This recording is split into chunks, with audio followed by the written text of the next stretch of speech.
Ratusan demonstran memblokade arus lalu lintas dan melakukan penjarahan serta pembakaran di California, Amerika Serikat pada hari Minggu waktu setempat. Aksi ini sebagai unjuk rasa lanjutan atas tewasnya Eric Garner yang dicekik salah satu polisi berkulit putih.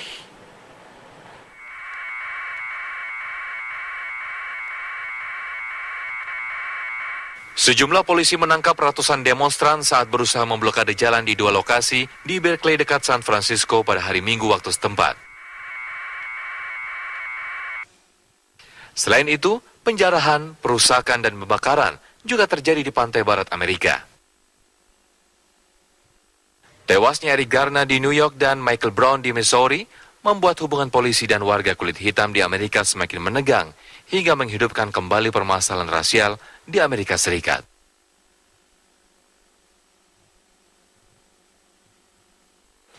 Demonstran di California Utara menggelar aksi unjuk rasa dengan memblokade jalan utama dan menimbulkan kemacetan.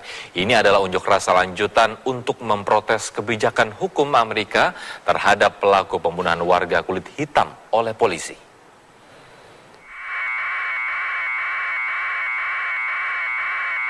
Ratusan warga memblokade jalan utama untuk menutup laju lalu lintas antar negara bagian dari kedua arah Interstate 80 di Berkeley. Hal ini mengakibatkan antrian kendaraan dan kemacetan panjang. Aksi unjuk rasa besar-besaran telah meluas di hampir seluruh Amerika Serikat setelah juri pengadilan memutuskan untuk tidak mendakwa Darren Wilson, pelaku pembunuhan Michael Brown. Sementara itu, keputusan yang sama dilakukan juri di New York untuk tidak mendakwa polisi yang melakukan cekikan terhadap Eric Garner hingga tewas. Keputusan juri pengadilan di New York ini telah memicu serangkaian unjuk rasa di hampir seluruh Amerika Serikat beberapa pekan ini.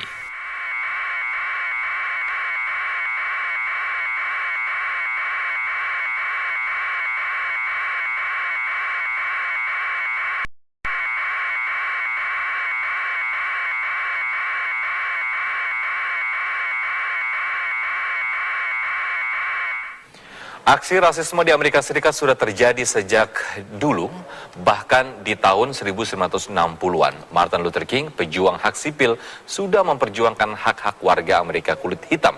Sementara itu, Presiden Amerika Serikat, Barack Obama, mengakui rasisme masih mengakar hingga kini di negara yang ia pimpin. Selengkapnya berikut liputan Jurgen Alevia dari VOA, Washington DC.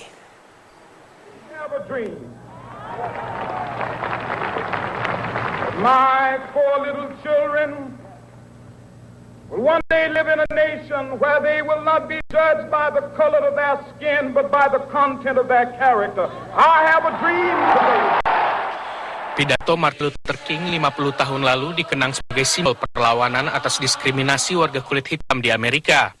Kemenangan gerakan ini ditandai dengan lahirnya Undang-Undang Persamaan Hak Sipil atau Civil Rights tahun 1964. Namun bagi banyak warga Amerika, rasisme dan diskriminasi belum berakhir. 2 minggu terakhir, protes meletus di seantero Amerika mengecam sejumlah kasus pembunuhan warga kulit hitam oleh polisi kulit putih. There's some systemic racism that exists in the police department, and we got to turn that around. Agustus 2014, Mike Brown, remaja kulit hitam, ditembak mati polisi kulit putih Darren Wilson di Ferguson. Juri di Missouri memutuskan tidak ada cukup bukti mendakwa Wilson. Akhir November lalu, anak kulit hitam berusia 12 tahun, Tamir Rice, tewas ditembak polisi kulit putih Timothy Lohman di Cleveland, Ohio saat memegang pistol mainan. Terakhir, awal Desember, Dewan Juri di New York memutuskan untuk tidak menuntut polisi Daniel Pantaleo yang mencekik mati Eric Garner, warga kulit hitam yang diduga menjual rokok secara ilegal.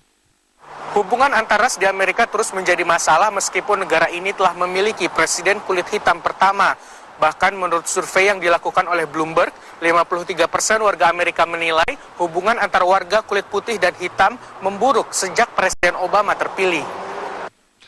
Tiada kemajuan, Obama tidak menyangkal masalah antara penegak hukum dan kaum minoritas masih mengakar di Amerika. When you're dealing with something as deeply rooted as racism or bias in any society, you got to have vigilance, but you have to recognize that it's going to take some time and you just have to be steady.